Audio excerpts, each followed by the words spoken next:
the same time as these Islamically inspired movements were growing among African Americans early in the 20th century, the largest group of Muslim immigrants to the United States were Arabs. Although even then, Christians were the majority of Arab immigrants, but the majority of Muslim immigrants were Arabs. And Arabs are not the majority of the world's Muslims.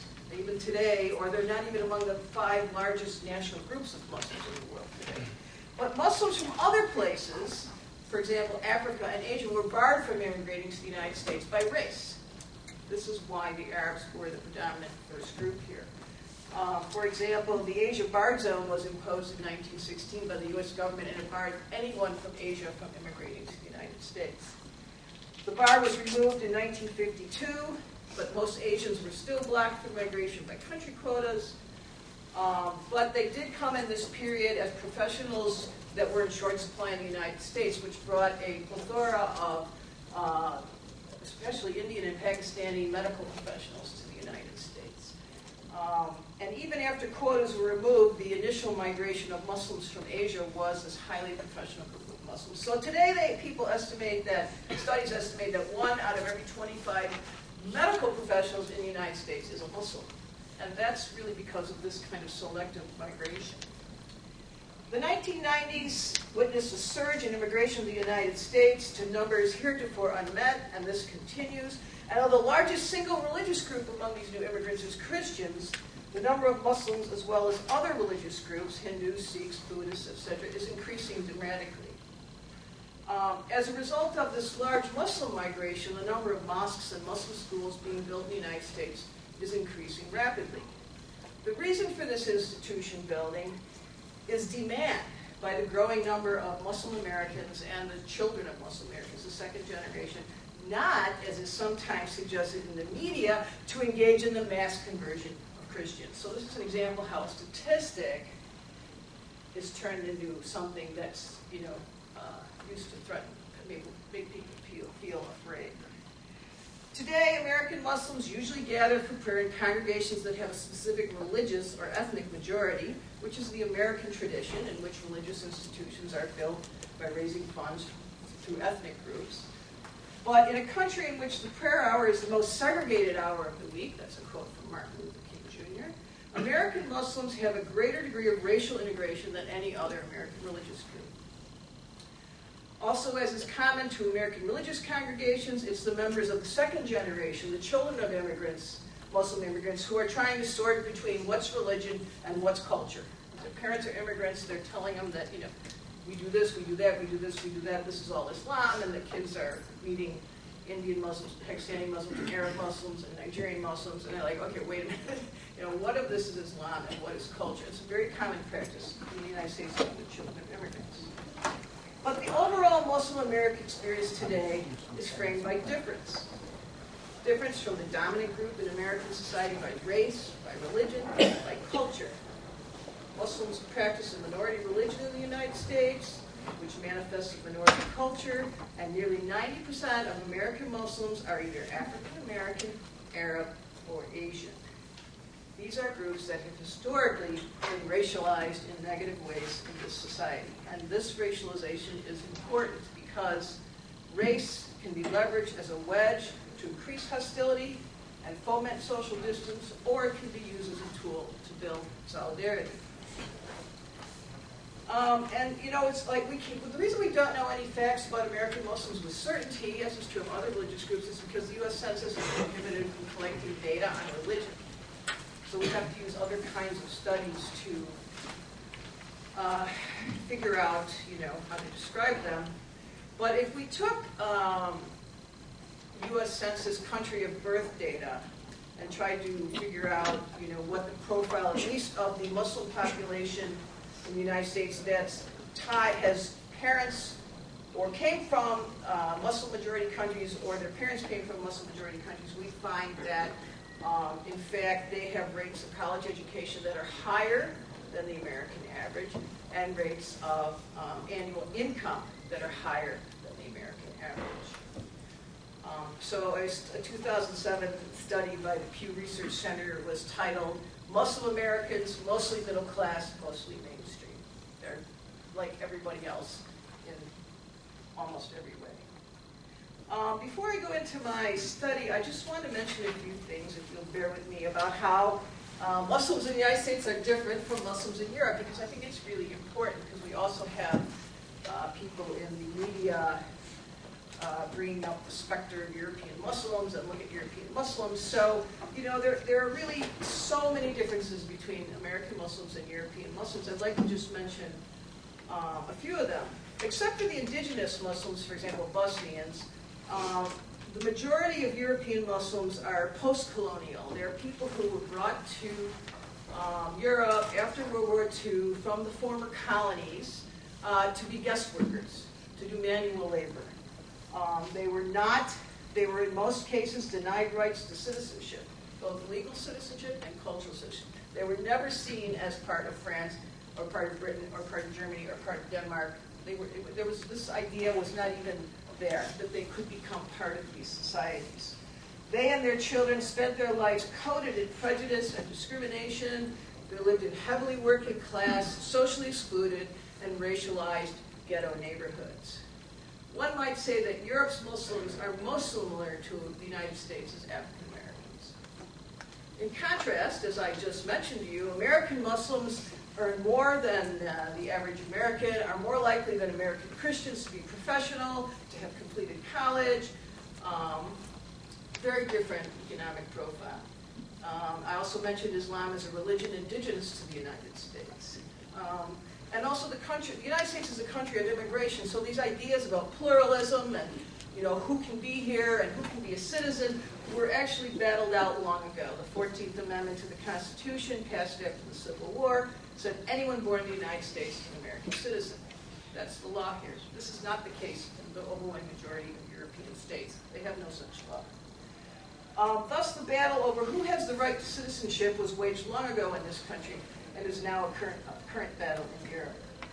Also, religious pluralism, a battle waged over and over again in the United States. It was the Catholics, it was the Jews, it was the Mormons, and each of these groups had to face resistance, movements that resisted their ability to call themselves members of this country. And the movements against Catholics were almost exactly the same as the ones against Muslims. If you look at what was written 150 years ago, that they don't understand democracy, they've got a pope, they'll never be able to integrate into this country, same kind of logic.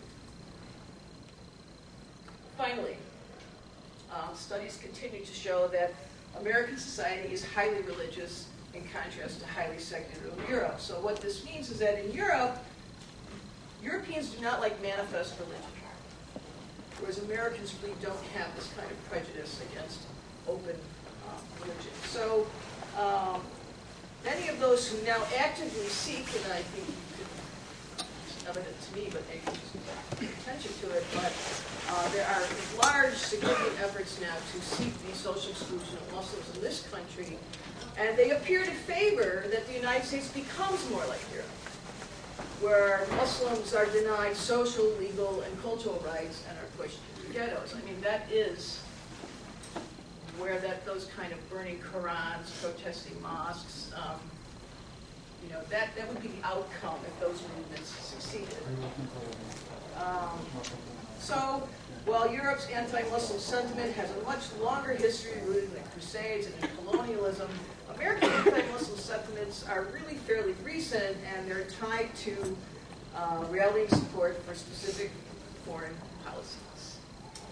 So, despite this very different history, very different demographic profile, the one thing that American Muslims share with European Muslims is the current efforts to exclude and vilify them. So, with this backdrop, I'd like to talk about my current research on managing American Muslim identities. My most recent study was a post-September 11th study of Arab American Muslims, and I found that an overwhelming majority of persons interviewed reported a sense of homeland insecurity. That's the title of the book, Homeland Insecurity. A poignant sense that they were not safe or welcome in their own country. And this included nearly a third of the sample that was born in the United States. So I'm just going to read you a few quotes so you can get a flavor of what this felt like. So one young woman said to me, Being a first-generation Egyptian American and Muslim is a very difficult thing. To form an identity of your own and feel like an American and that you fit in this country when you really don't anyway. There's always been this racism, the attitude and the outlook, making you feel like you're the enemy and you're the bad one and you're a foreigner in this country and you don't belong here. When I was born and raised in this country and I'm just as American as everyone else. I feel like maybe I need to get the hell out of here because something bad is going to happen to our country. Another Arab American Muslim said to me, I feel there is no place for us here. We hear our president say this is a crusade. This is President Bush now. Everyone challenges Islam like this or that. They take portions of the Quran and twist them to fit their purpose. It's really hard. It's always been hard, but it's really hard now. And then another quote from a police officer and Vietnam vet who I interviewed. He told me he put veterans plates on his car to kind of make this statement that he is American.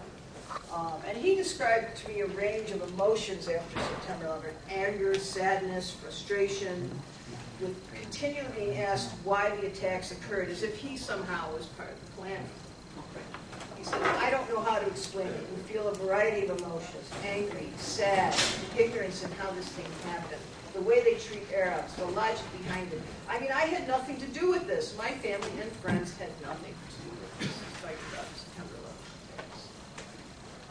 At the time these words were uttered, American Muslims were more fearful, actually, of the American government than the American public, largely because of its persistent set of national security policies that targeted Muslims and Arabs as collectives.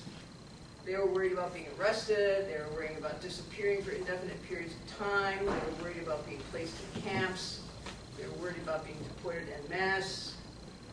And I would argue, if we can get back to it later, that today something very different is occurring in this country, very different from this period. But I just want to point out that, as was mentioned in the quotes, that anti-Arab and anti-Muslim sentiments were well in place before September 11th. September 11th did not cause them.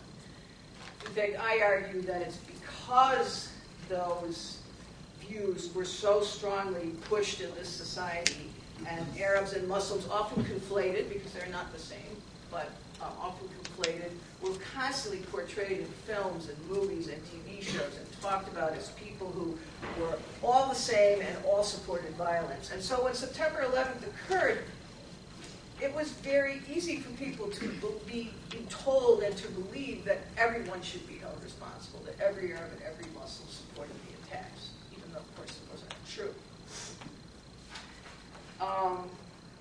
So anyhow, if you want to hear more about that, I'm speaking at 7:30 at the University of Wisconsin-Madison on that topic tonight.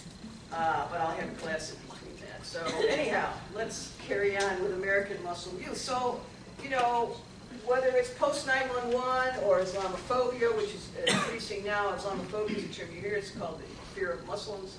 American Muslim youth today are coming of age in an environment that is characterized by the vilification of their religion. You can hear it in the media, you can listen to it in public speeches, you can watch it in protest actions protesting the construction of mosques, or burning Qurans, as I mentioned, or, you know, it's all over the place. Public opinion polls show that Muslims are the least liked religious group in the United States, and that a majority of Americans think Islam promotes violence. And since September 11th, there's been a sometimes spoken, often unspoken view that one cannot really be American and Muslim at the same time. I don't mean legally, I mean culturally and politically. I mean in a sense of who you are, a sense of self. There's an idea out there that something has to give, that American Muslims have to prioritize whether they're American or whether they're Muslim, and if they select Muslim, then Americans are in danger.